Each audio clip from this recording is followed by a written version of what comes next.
Welcome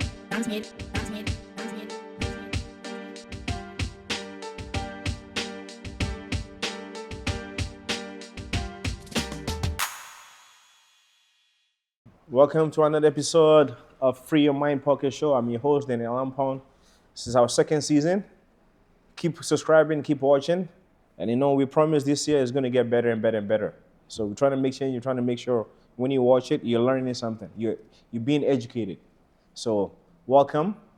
Jeff, how you doing today, my brother, man? I'm good, brother. Good to see you, brother. Very good to see you. Always good to see you. We go back a long time, don't we? Too long. Too long? Before, when I didn't have gray hair. That's a long time when ago. Jeff didn't have gray hair. It's true. When Jeff was the goalie. Yeah. When was the goalie for he played for Sierra Leone so many times in the African Cup. Oh my goodness, we can't talk about that. Yeah. No, that's embarrassing.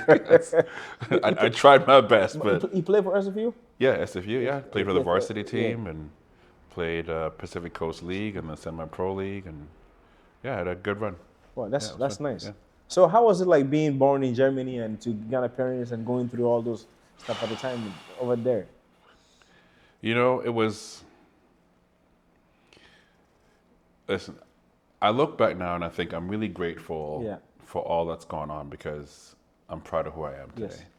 But I don't wish that kind of experience on anyone. I think we were often the only black family in town. I was often the only black kid in school. Yeah.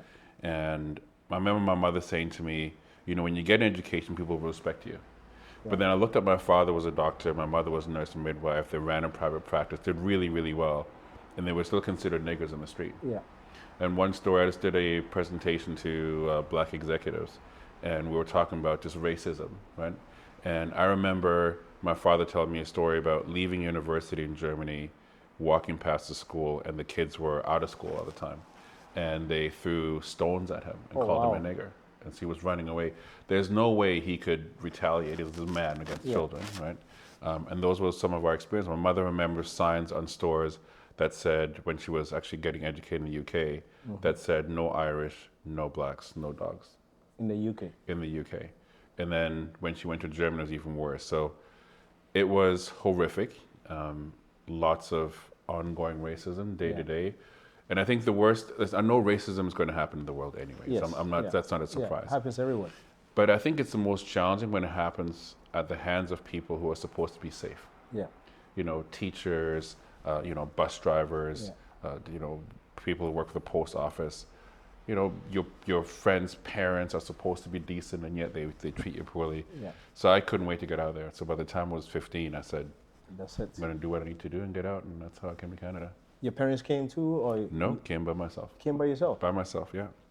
How was the journey? 15 years old, leaving home and coming to Canada. I give my mother a lot of credit for that. My parents were already divorced at the time, and I said to my mom, I can't be here. Yeah. And so I was allowed to be an exchange student for a year, so I came out here for a year on an exchange program. Yeah. And then I had to fly back to Germany, took myself out of school there and said to my mom, listen, I'm going back. Yeah. And I'm never, ever coming back here. And my mom looked at me and said, okay. So I flew back on next flight, and been here ever since on my own. Wow. Mm-hmm. So international student, were we like what? Had a family that accepted you? Yeah, so with the exchange student program, there's Canadian families that sign up for that. Yeah. And so I stayed with this wonderful couple. I'm still in touch with them. Well, the husband unfortunately passed away. I'm still in touch with her to this day, and was a great introduction to a new life. Yeah. Absolutely. Wow. Yeah. And from there, SFU? Don't say UBC. I made a mistake. Big rivalry. No, I'm joking. Made a mistake. So SFU. Everyone who loves UBC, please. I'm also a big UBC fan. Please, SFU. No, I can't even front. I'm actually a mentor to UBC students. So anybody post-secondary, just big up to you. But yes, I went to SFU, did my undergrad there. Okay. So like the young kids that are out there that don't know what it goes through to get from high school to SFU to go, to become a doctor. You're able to, let them know how to go about it. And ones that don't know how to go, because sometimes, kids want to do something, but sometimes they don't have the right direction. Sometimes they don't even know what to do. Because I know my daughter wants to get into medical school. She wants to become a nurse practitioner or something like that. But excellent. In BC, you can only go through UBC. Yes. Or you have to go wait at Douglas for like 2 years taking all these courses that you don't even need. So Yeah, no, good point. And I'll say to you, because I love you, because your family is my family. yeah. I was one of the interviewers for the UBC med school students this year, Oh wow. because they Okay. wanted to bring diversity onto the panel to make Yeah. sure that people of color could actually see themselves in the interviewers. Yeah. So things are starting to change for the better. Oh, that's good. And what I'll say is, don't be discouraged by people who tell you that you shouldn't. Simple as that. I remember I went to a post-secondary institution to look at a doctorate, and the person, the dean of that college, of that university, actually told me that people like me don't succeed, which to me was just such ridiculousness. What do you mean my, by my people like- father's doctor, my brother's a doctor, sister-in-law is a physician, sister is a pharmacist. To me, that was just a natural path. Yeah. But I think there might be a lot of people who might tell you that you shouldn't. And I think the voice you need to be really careful with is the voice in your heart that tells you that maybe you can't. It takes hard work, absolutely. And I think anything that you try to do in life that is worthwhile takes hard work. But I think sometimes we doubt ourselves because we think that we shouldn't, or we don't want to seem like we're too big for who we are in our family. And I always say, dream high and work hard to achieve high. And then there's a pathway, right? So grade point average is important. And I think doing well in school is really important. And I'll tell you, when I came to Canada, my goal was to find some social freedom, right? So I'm hanging out, having a good time, going to nightclubs. You were Yeah. there. We're having a good time, right? Everybody. But I didn't focus on my studies enough until I really clued in that was really important. So my friends were saying, hey, Jeff, let's go hang out and do this. And I was always the one to say, no, I can't. I got to get my assignment done, my paper written. And it got me through school. Okay. So it's not so much about being a favorite amongst friends. I think it's really important to learn that you need to have a goal, be driven, and achieve. Don't ever apologize for trying to be excellent. In fact, in our community, we need way, way more of that. So reach out to mentors. Yeah. I know you're a great mentor. Myself, always happy to support folks. Ask questions and then pursue it.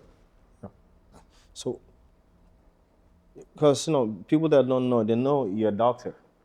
Well, I'm a clinical counselor. I have a master's, not a PhD. Okay. Clinical consulting. Clinical counselor. Okay, clinical counselor. Yes. Okay. What made you choose clinical counseling instead of becoming like actual doctor like your dad? If you ask my father, he'd beat me, actually. He'd say, hey, Charlie. I think I was thinking about that on the way over. I thought, what if you asked me that question? So here's the thing. I've always been curious as a child, always curious. And I got to meet the best and the worst of people when I was living in Germany and really throughout my life. And I was always curious as to why we are the way we are. Now, I didn't know at the time. I mean, I can look back now as a grown person and say, oh, back then I was already on the track of psychology. Yeah. I didn't know because it was medicine, right? My parents said medicine, nothing. You know how that goes. Yeah. Ghanaian family. Medicine or nothing. Medicine or nothing. So I did most of it and then said, actually, this really doesn't fit. And psychology, I took psychology courses and I literally fell in love. It just made sense. It made sense to how easy it was to study it, and I put in hard work, but also how it really fit for who I am. So I never look back. Wow. So what's something about therapists that people don't even understand about it? Because I know there's so many types of therapists. Yeah, so, there's some classifications. So when I say therapist, I am trained and licensed. Yeah. There's many folks who say that they provide therapy, but they're neither trained or they're licensed. I've taken a weekend course or have a little, maybe read a book or something like that. So I'm a licensed psychotherapist and registered clinical counselor. I have a master's in clinical psychology. I wish I would have actually continued my PhD, but I wanted to get working right away. Yeah. There are psychologists, and those have PhDs, but they don't prescribe medication. Okay. And then there's psychiatrists who go the medical route and both psychology. And so those are the ones you typically see, and they prescribe medication, those kind of things. Do you prescribe medication? I do not. You do not? No, okay. I do not. I'll leave that for the other professionals. So as a black person in your field, what is some stuff that, you can say, you cannot say, all the stuff you can do, you cannot do? Like what, say anything like prohibits you from doing whatever you want to do? Less so now than when I started in my career. Okay. So because I'm more known now, I'm pretty established, I have a lot more leeway, a lot more freedom to say what I really need to say because people now know that I know what I'm talking about and I have lots of connections and good backup. I think when I first started, I was really afraid of trying to fit in, trying to have as many clients as possible and trying to meet as many people wherever they were at. And I think sometimes the mistake that people make is starting out in business, you think you have to do everything to get something. But I think it's really, if I could go back in time, I would say pick a discipline, pick a clientele, and become excellent at that. There's plenty of people who need support. Which is really nice, which is fun because you can't have like 1,000 people doing this. No, 'Cause of course not. You bring yourself out. Of course. It's good to be specific. This is what you want. Exactly. You make it happen. And I mean, I've never met someone who's good at everything. It's never impossible. So- It's never possible. Right? So I mean, we have, general practitioners as physicians Yeah. who have general idea of medicine and they will still send you to specialists. That's true. So the same thing goes when you look for a counselor. Make sure you look for someone who's specialized in whatever it is that you're looking for.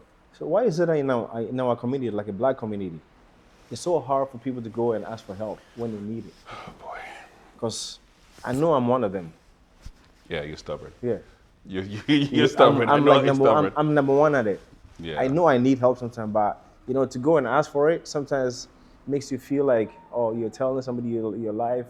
Yeah. You don't know what to do. So why do you think it is in our community? That's a really big question. So, I mean, our community is really made up of many communities, right? So I know because I was raised in Germany, my experience is very different than the experience of my friends who are African American. Yeah. Different than my friends who were born and raised in Canada who are black. Different than my friends from Africa. I mean, and even in Africa, we have all different countries, different tribes. Yeah. We're all very different. But what is common for us is the experience of the kind of colonial influence that has taught us to not trust each other. So we always have this sense that if we share something, it's going to be out of the street. Yeah. And we don't want to be vulnerable because vulnerability means a threat originally really to our lives, never mind to our reputation. Yeah. Right? So that's one challenge. And if I go back in time far enough, we've always had people in our communities who are there that are trusted you talk to, who support you. We've gotten away from that. Yeah. We have this sense that if we talk to someone who is a professional, that it means that we're weak. And if my faucet is leaking, I'm going to call a plumber. It doesn't mean that I'm weak because I'm calling a plumber. I just don't know how to fix a plumber or the plumbing, right? If I break a leg, I go to the hospital, see a doctor. It doesn't mean that I'm weak because my leg is broken. That's true. But we somehow associate there's something wrong with us. And the many folks that I see, I don't talk about dysfunction. I really talk about how can we help you to get better. And then in the black male community, we are so reluctant to seek help. We are taught to be strong, to not have feelings. Listen to you earlier, you were saying, we're getting beatings for you're not behaving or uniform not being decent. And I think sometimes in our families, the sensitivity and the feelings are beaten out of us and socialized out of us. But I don't know a man who's never cried. We're born crying. Yeah, that's true. Absolutely. Yeah. And crying is not a weakness. I've had leaders of gangs as clients who have broken down in tears. I've worked with folks who've come back from combat, with people who are part of SWAT teams. The gamut of it. And men have feelings. So we have to get this out of this idea that we can't talk about what's going on. But I tell you what, it starts in places like yours. Yeah. In barbershops where we talk openly about things instead of just basketball and football and hockey and soccer. And, I think I love my barbershops because I love to talk about just the real stuff. And when we can normalize it here, it's easier to then go and see someone. Yeah. And then referrals. That's true. When Uncle Dan says, hey, go see Jeff because I trust him, because they trust you, they'll trust me, and That's vice true. versa. That's true. That's true. Because we go through all. Anytime people sit in the chair, they tell you the whole life story. This Of course. And once in a while, I give my 2 cents from my own life experiences. And you know what? Sometimes people, I'll go somewhere. I'll go meet somebody I didn't even know that came into the shop. Yes. Come and say, oh, I was in the shop last time. We talk about this, and I really appreciate it. And that's for me. That's the reason it keeps me going every day. That's what keeps me in the chair. because I didn't want to be a barber, but once I got into it, I started meeting people and people are talking. It's the connection I get with people. It, every day it keeps me going, That's your purpose. and I love it. Of course, of course. The same reason why I'm able to get into politics. But let me ask you though. Yeah. I mean, you're good for politics, and I know I've always voted for you, so you know I got your Oh back. yes. But actually, as you asked me why our community doesn't seek out counseling, Yeah. tell me why you haven't. Well, I don't know.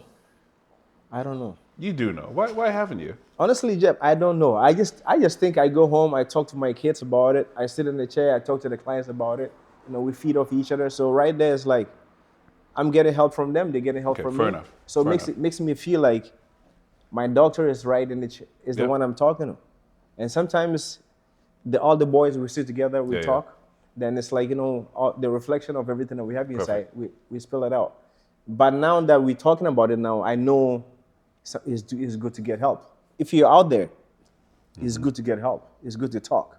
If you don't talk about it, you're gonna explode. Like the last girl that was here, she's talking about her experience with death. So I have to bring out how I lost my mom at a young age. I lost my brothers, 1 year in between, back to back.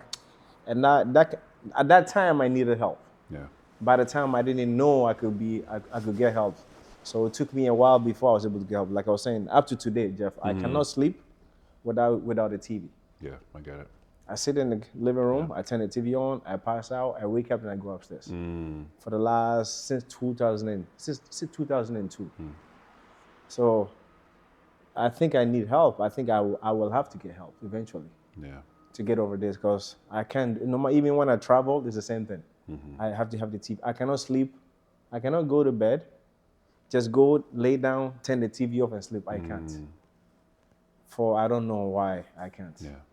Maybe from my mom passing away a young time, making all that knows? memories. I think that's from it. A couple of things I want to quickly say to that. First of all, I think it's really important that people are hearing that you have talked about stuff, right? That you talk to guy friends and whoever it is. I think that's the major stuff. I don't care who people talk to. This is not an advertisement for counseling. I could care less. Yeah. As long as we don't keep it inside, right? And then the other thing I think is sometimes we run into problems that we just don't know how to get over.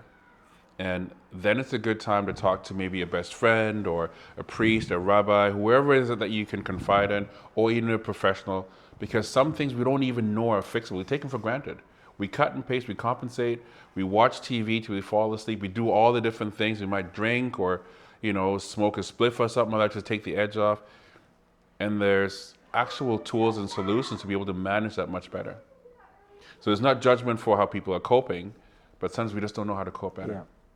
And I mean, I love you, brother, and I respect you, and I wish you all of life's blessings. So if there's anything that anyone could do to take some of the load off your shoulders, you deserve nothing less than that. Oh, thank you, Jeff. And likewise, I respect you so much. You don't even know, Thank because I you appreciate that. made a difference in so many people's lives, and we appreciate you because you are a reflection of all of us. Because we see you as a person that have achieved so much, so we too will follow.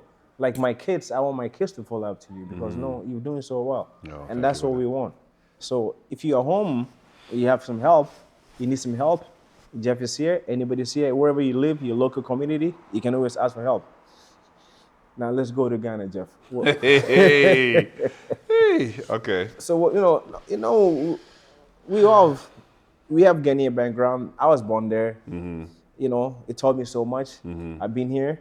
I've learned so much. So when we cope with it, I see what's going on right now in Africa. It's like so there's some good things and bad things, not so good. And like you said, colonialism is still there, hasn't gone away. Kwame Nkrumah tried. They got rid of him. Anybody they see you that they know you can do something, they take you up because you know why? They're afraid. They're very afraid. So what do you think was going on in Africa and what do you think where we are headed? Well, I actually did a presentation that says perfect timing, actually.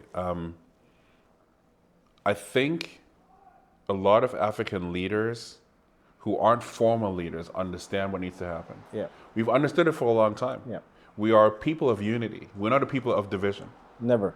So, and as you said so correctly, whenever we try to stand up and unify, whether it's economically, culturally, politically, in whichever capacity, it gets undermined, Yeah. right?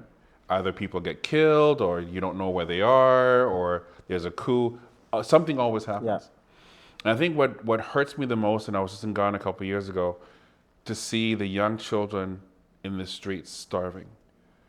And meanwhile, there's a Bentley driving by, Mercedes, and all these cars. And I think, this high life is so important to people, and we're not investing in our own people. Yeah. We become so numb to the pain, and corruption is rife. We know this, but I think it's just time to acknowledge that there's young people coming up who are trying to make a difference, and we have to support them. But it goes against our cultural values. Normally, it's the elders who would lead the way, and the young ones who have to listen. And the young ones are now undoing some of the colonial influences. Yeah. And I'm hoping that those who are foreign trained come back home and build the economy. But we have to stop selling our raw materials and our businesses to foreign industries, because we're losing control. Pretty much, yeah. Because if you have gold, you have cocoa, you have diamond, you have oil, you have everything. But yet, people are starving. And you look at Qatar, you look at Saudi Arabia, all they have is just the oil. Yeah, yeah. And everybody's well off. Absolutely, absolutely. Every month, even if you want to go study outside, they pay for you, pay for your rent, pay for everything. Yeah. Still able to give you allowance. But we have this, and we're not able to do anything with it. And I want to make sure that we're not too hard on our people. And listen, I think accountability is important, right? But it's also important to understand that they did a number on the continent. I don't know which other continent outside of the Americas that has suffered as much as the African continent. Yeah. When they've divided us, where they created arbitrary lines on maps, divided families, tribes, cultures, languages, and started pulling out all the resources and crippling us in governance, in culture, in economy, and in spirituality. So it's difficult to undo that over time. But we have leaders that are stepping up. I know. We have the young leaders in those three places. Sub-Saharan people. I think they're leading the way. They're letting everybody knows what it should have been done 100 years ago. But now they're leading, and hopefully it runs off at everybody. And one thing, I was watching the podcast of, what's his name? Boris Koju. And he was saying, before African continent, we didn't even have like free trade among each other. We didn't have visa-free travel among each other. Exactly. Which is kind of like nonsense. Yeah, yeah, yeah. We're in the same continent, same everything, but we don't have and anybody that tried to do something like that, boom, you're gone. Gaddafi, gone. Kwame Nkrumah, gone. Patrice Lumumba, gone. Who? Mandela, boom. Of course. Everybody that they know you can do something, get rid of you. Of course. So it's been terrible. And the irony is that we need visas to travel from one African country to another, and foreigners who are not African don't. No. But that is changing now, right? That they got rid of French bases and French military or military population in different countries, huge. Yeah. That they're starting to get rid of colonizer languages as the first language of countries, so that our kids can learn their mother tongue, which is in school, and learn about their heroes, not colonial heroes, is really important. It's not to say that we shouldn't learn about world history, but why are we learning about other people's histories at the expense of our own? That makes no sense. It makes no sense. Absolutely not. It's like here, Martin Luther King. Growing up in Ghana, we never even learned about him until I came here. And I realized, oh, wow. Imagine we knew that before that. And meanwhile, too, when Ghana was having an independence in 1957, Martin Luther King was there for Kwame Nkrumah. But we never learned about him. Yeah, it's sad. But, we need to tell our kids, we need to, if we can teach our kids how to be critical about the information they're taking in, it'll make a difference. I remember I think I told you the story before. I took my son home in 2017, somewhere in that ballpark, for the first time. Yeah. And, I said, hey, listen, bring some money with you. We're going to ball it. We have a great time. You're coming home to the motherland in Ghana. We're going to just have a great time. He said to me, well, but they don't have any good stores there.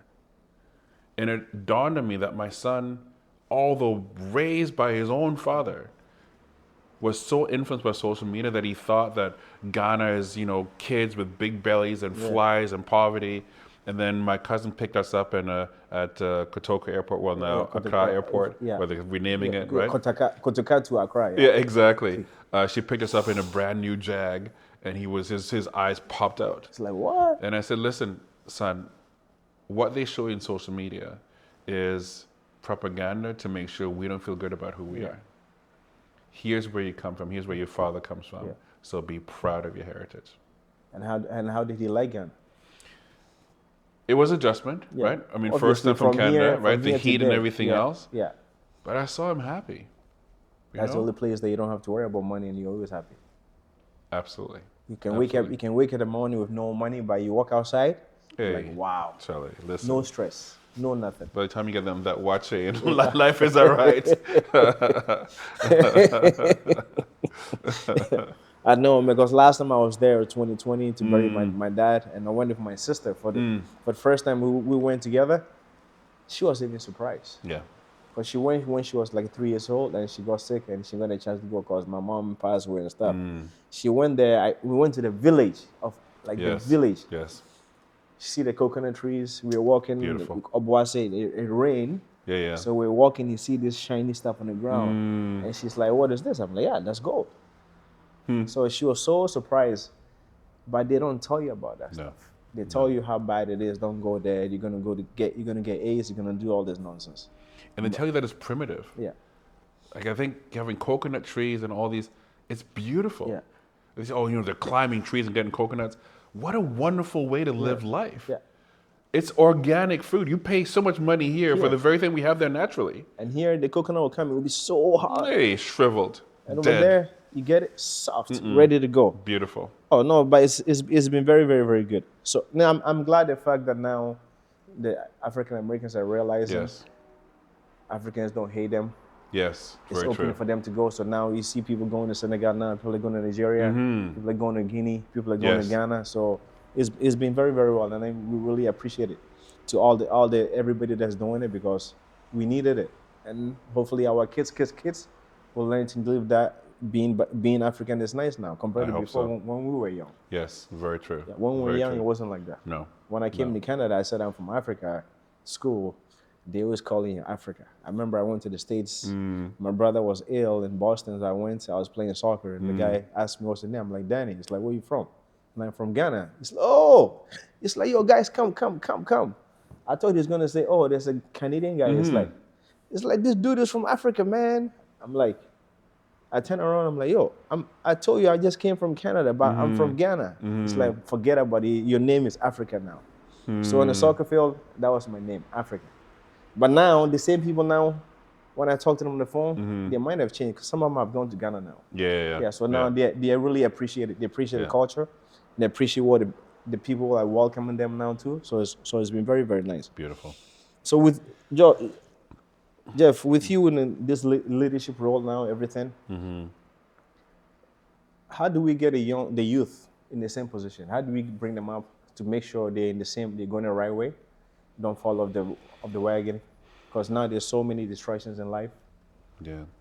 I think it's up to folks like you and me and all the adults. I think we need to encourage our youth. I think, in this day and age, we're so eager to have social media parent our kids, TV parent our kids, and we're not involved anymore. We're not involved enough. And I know, you and I've worked together trying to create some opportunities for youth. Yeah. I ran the soccer club here in the West for a long time and try to make sure that all kinds of youth, and whether you have money or you don't, you have a place to come and where you feel safe and valued and connected, where people support you.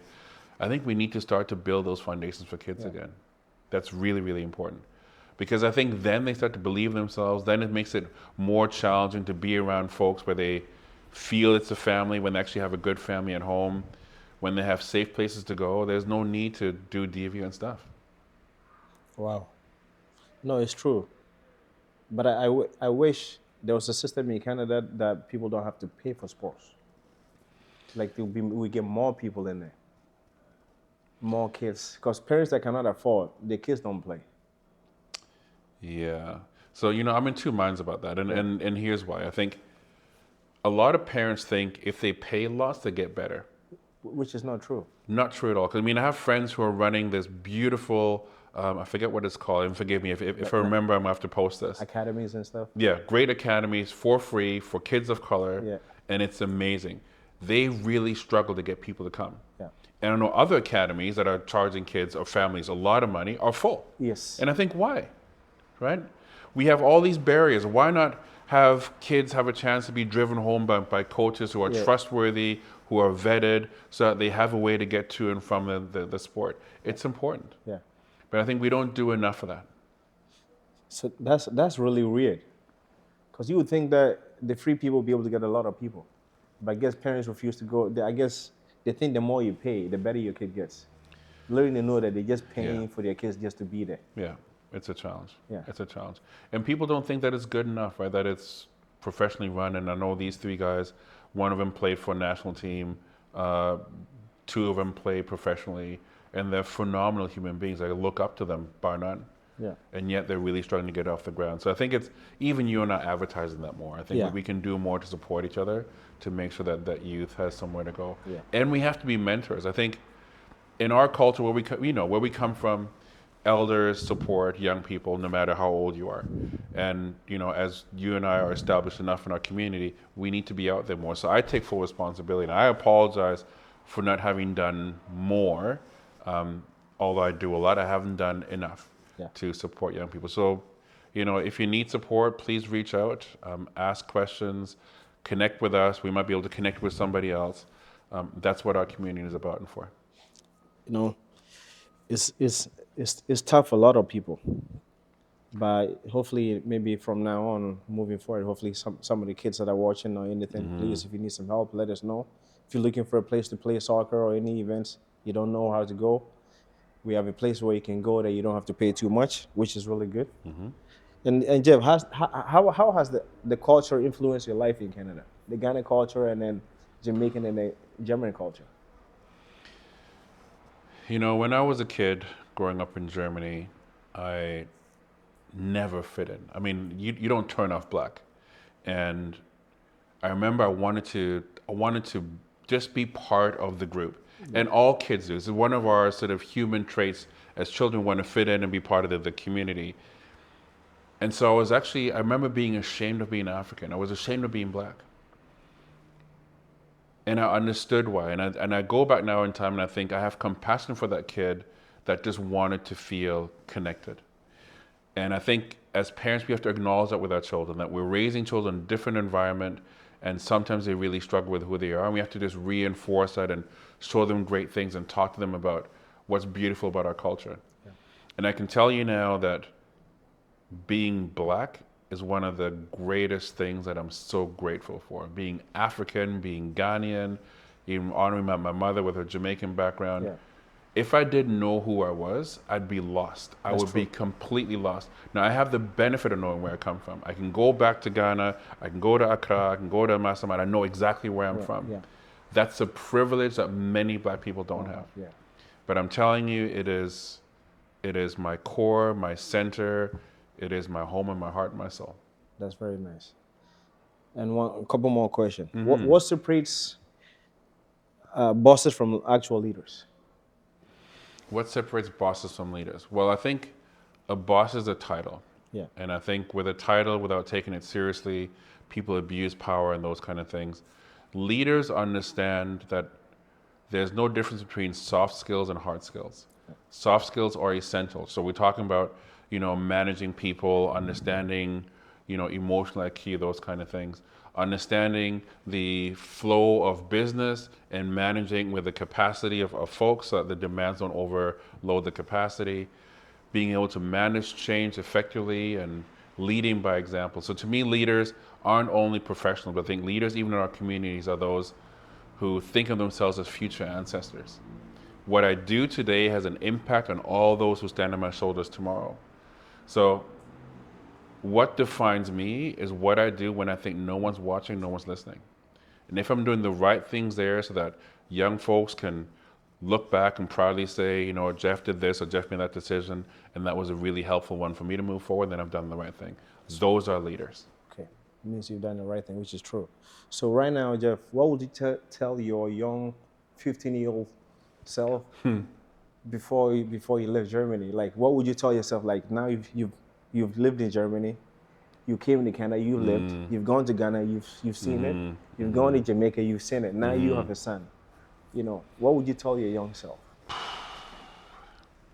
Well, I wish I could have actually had the assets I have today, but I would have said, Go to Ghana as quickly as you can. When you were younger. Go home, see where you come from, understand how beautiful that place is, Yeah. understand how beautiful you are. And the culture. Don't second guess yourself.